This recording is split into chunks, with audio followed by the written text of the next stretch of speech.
Money, money, money. To do good things and good things only.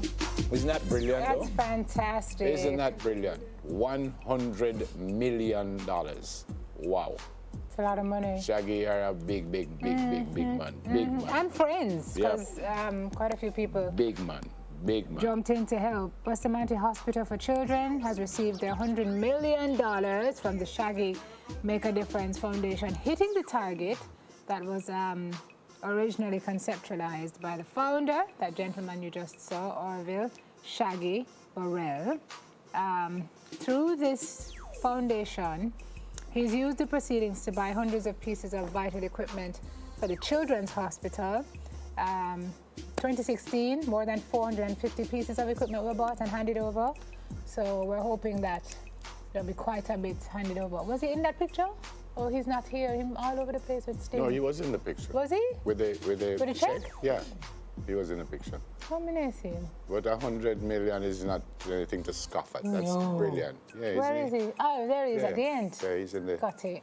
Good done. Well done, Shaggy. Yeah, fantastic. Very well fantastic. done. Okay. And believe it or not, the hospital needs so much more. What? Even after that, they still need Probably so a drop much in the more. bucket. Yeah. That's not what they have to do. Yeah, but at least it's something that can help, and that's brilliant. And so congrats, as Sim said, Shaggy and friends.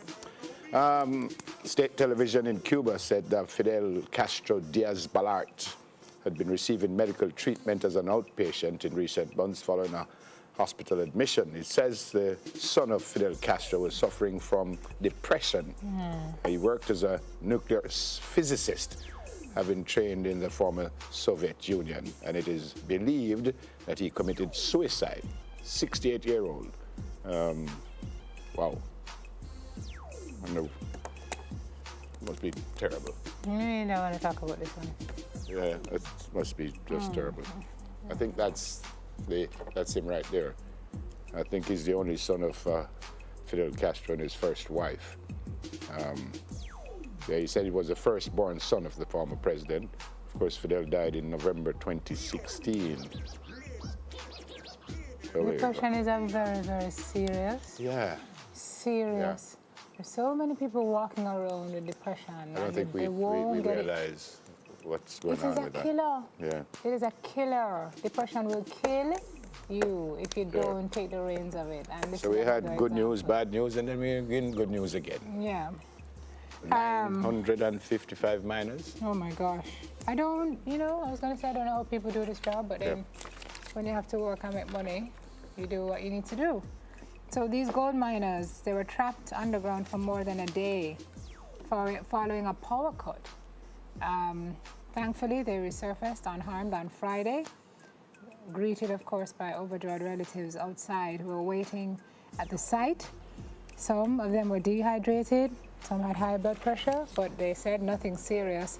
The miners were stuck in the Beatrix gold mine for around 30 hours after a massive power outage caused by a storm prevented lifts from bringing workers on the night shift to the surface.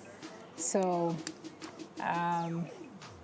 despite the relief, they say they're looking at ways it could have been prevented because it's reignited safety concerns, they say, at South African mines, where people are saying they should have had generators, because if generators were in place, then obviously the gentlemen would not have been stuck down there for an entire day. But we're glad they're safe. That would have been a tragedy had it gone otherwise. It reminds me of the Chilean, it was 31, and they all got back up safely also, so that's a great news.